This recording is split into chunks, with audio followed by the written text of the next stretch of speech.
This is Akashvani. In the program Spotlight, now we bring you a discussion on evolving India-China relations. The participants are Ashok Sajjanhar, former ambassador, and Deeksha Saksena, Akashvani correspondent. India and China share a border of 3,488 kilometers. The situation keeps evolving with time. On 21st October, in a significant breakthrough, 4 years after the Galwan Valley clash, both the countries reached a patrolling arrangement along the line of actual control. The recent agreement between India and China aims to restore mutual patrolling rights in Depsang Plains and Demchok in Ladakh. It comes after the heightened tensions on the border in 2020. The External Affairs Minister of India, Dr. S. Jaishankar, recently apprised the Parliament of the India's relations with the neighbouring China. To discuss more on this, today we are joined by Ambassador Ashok Sajjanhar. Ambassador Sajjanhar, welcome to Akashvani News. Thank you very much, Deeksha. Ambassador Sajjanhar, before we delve deep into the subject, I would like you to first throw some light on the historical ties between India and China, who are natural neighbours. Yeah, we are neighbours, and as you said very rightly, we share a border of 3,488 kilometers. It's a disputed border. It's an unsettled border. And this really takes us back to the 1950s. At that time, your listeners might recall that we were even using the phrase like Hindi Chini Bhai Bhai, that we had such fraternal bonds of friendship with each other. But that soon turned nasty. We had the War of 1962, in which unfortunately India was not able to stand up to the onslaught from China. And in his remarks to both Lok Sabha and Rajya Sabha yesterday and day before yesterday, what the External Affairs Minister said is that before 1962, all the activities by China, they had usurped 38,000 square kilometers of Indian territory in the Aksai Chin area. And in 1963, Pakistan, which had illegally occupied a part of the Indian state of Jammu and Kashmir, they gave away 5,180 square kilometers, what is known as Shaksgam Valley, that they had given to China. So China was able to construct a road from Xinjiang into Tibet through using the Shaksgam Valley. So this is the historical background. We have not had any firing on the border. There have been discussions that have been going on over the years to normalize bilateral ties. But in Galwan, what you mentioned in 2020, in June 2020, when the skirmish took place, it was the first time that a life was lost on the line of actual control after 45 years. Dr. Jaishankar has said to the two houses of parliament that we have, after 4.5 years of strenuous discussions and negotiations between the diplomats of both sides and between the army commanders of both sides, we have been able to reach an agreement by which the normal patrolling rights in the two outstanding positions of Depsang Plains and Demchok, they would be restored. And he expressed satisfaction that disengagement had been achieved and patrolling had already started in these two areas also. Ambassador Sajjanhar, we'll decode your answer one by one, but first of all, for the benefit of our listeners, I would like you to talk briefly about what happened in Galwan in 2020, what was the reason behind the heightened tensions and how it impacted the relationship between the two nations. Yeah, so why did it happen? Because we suddenly saw that Chinese troops, in violation of all the earlier agreements that we had signed, and Dr. Jaishankar in his remarks, he gave a full detailed account as to how after the 1962 conflict, the two countries met, the two sides met in 1988, and they decided that we will seek a peaceful solution to our border problem, and through talks, through negotiations, and not through war or through conflict. This was decided in 1988, and 1991 it was decided to come up with agreements which would put this in writing. So 1993 was the first agreement that was signed. 1996, we had the second agreement, which was a confidence building measure in terms of how we are going to regulate the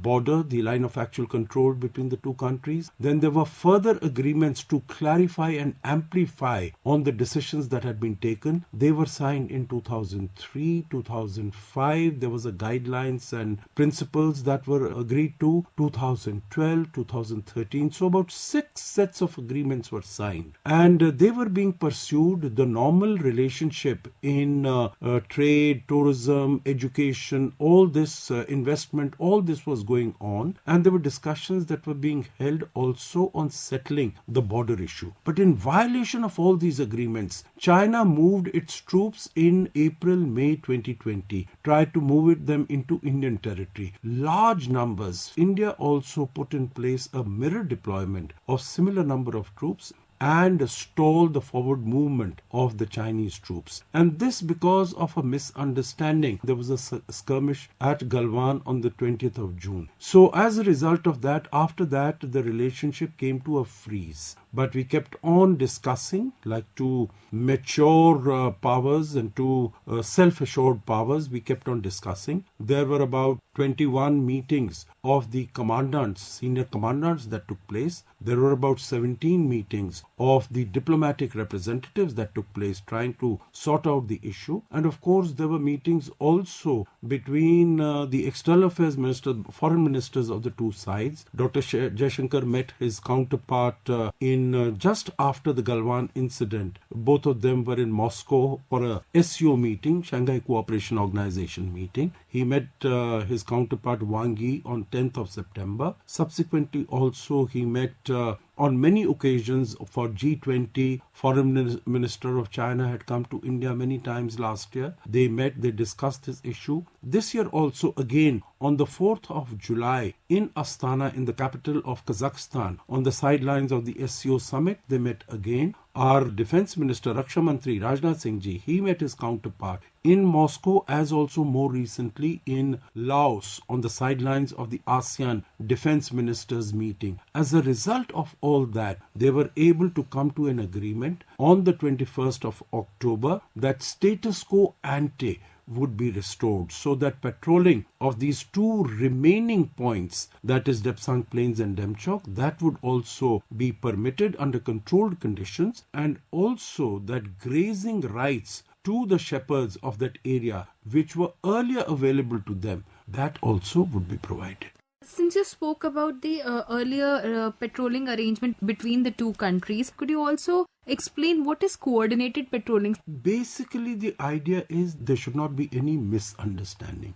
Basically, both sides should know what the other side is doing. So you have to inform the other side that from our side, these are the number of people who are coming, and that number is specified also in the agreement. And they will be growing in this region, they'll be going in this area, and they'll be spending this time, and after that they'll come back to their post. And similarly, the Chinese will also do that, so that there is predictability. Neither of the sides is taken by surprise. And so it is basically to ensure that there is a peace and tranquility in the border. The whole idea is that both sides accept that this is a disputed area, that one side maintains this belongs to me, the other side also maintains this belongs to me. So they are doing it, they are exercising the right to be there and to ensure that their presence is felt, but otherwise that no mishap should take place. Coming on to External Affairs Minister briefing in the Parliament few days back, he spoke about the India-China relationship. He also spoke about the diplomatic engagements at various levels to normalize the situation. In your opinion, how far will this go in setting the tone of the relationship between the two countries in the near future? I would also like to add that India and China have more than 30 dialogue mechanisms in place at various levels. So, your comments on this? This is very important because so far it has yielded good dividends. It has yielded good results. You know, as I mentioned that Dr. Jaishankar met his counterpart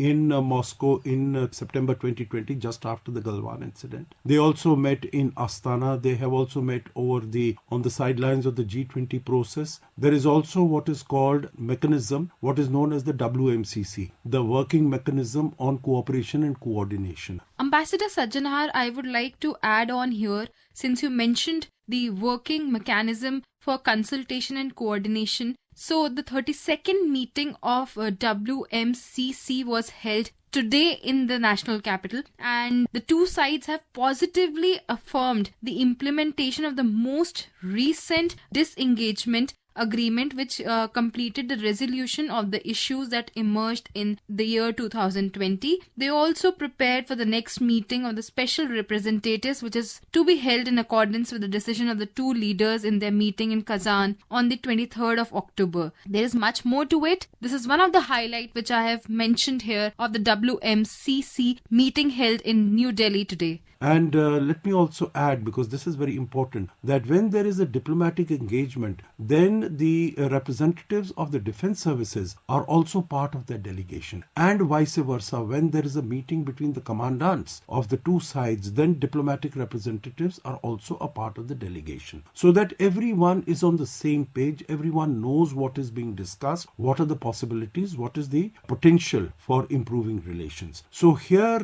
as far as the diplomatic interactions are concerned, they have proved to be very useful, and in fact this is the direction, these are the instructions that have been given by our two leaders, by our two top leaders, Prime Minister Modi and President Xi Jinping, when they met on the sidelines of the BRICS summit in Kazan in October. As we have discussed, Deeksha, there was on the 21st October, this agreement was reached for allowing patrolling on Demchok and Depsang plains. Immediately after that, in Kazan, both the leaders met and they told their foreign ministers that disengagement should be put in position, and after that, of course, de-escalation, and also how to normalize relations between India and China. So the first meeting after the meeting of Prime Minister Modi and Xi Jinping, first meeting between the foreign ministers of the two countries, in fact took place in Kazan itself, and they have directed their foreign secretaries to deal with, to interact with each other, meet with each other, and to discuss the process of de-escalation and also of normalization of relations. So this discussion amongst, to start with the foreign secretaries in the coming days, I think that will be important in terms of seeing how far we can and how quickly we can take the process of normalization of relations. And the last point here, the two leaders also decided that to get a final decision on in terms of resolution of the border problem, the two special representatives which had been appointed in 2005, that they should start meeting again and try to resolve this issue. They have met, I think, more than 22, 23 times over this period. But I think this whole process will recommence, which had been halted after Galwan in June 2020. This will also commence, and they will also try to make a contribution in terms of resolution of the border issue. Ambassador Sajjanhar, very briefly, I would like to have your comments on the trade relationship between the two nations, and also what role does people-to-people ties play in enhancing the good relationship between any two countries, and when it comes to India and China, what role will it play? First, taking your second question first, people-to-people contacts are very important. There might be relationship between governments, but governments come, they change, different leaders come. But people-to-people contacts are the ones that really sustain bilateral ties between any different countries. We've seen that between India and the United States, India and Australia, India and the United Kingdom. Now, as far as trade issues are concerned, China is one of the largest trading partners of India. And basically what we have done is that we are importing more of intermediates and inputs for our manufacturing process. It is required because we have started what is called a Make in India initiative. We want to make India a manufacturing hub of the world. We also want to increase our exports. For that we need intermediates, and China is a very important element of the global value chains and the global supply chains. So we are, for the intermediate period, for some for some years, we will have to depend upon these intermediate goods coming in from China. As a result of that, there is a huge trade imbalance. China exports much more to India than it imports from India. India also has competitive goods, but there are many non-tariff barriers that China imposes on on export of Indian goods. So we are working with them on removal of these non-tariff barriers. In the coming days, we'll keep observing how this relationship progresses. Thank you so much, Ambassador Sajjanhar, for sparing your valuable time and throwing light on the India-China relationship. Thank you very much, Deeksha. You were listening to a discussion on evolving India-China relations. The participants were Ashok Sajjanhar, former ambassador, and Deeksha Saksena, Akashvani correspondent. This program was produced and presented by the News Services Division of Akashvani.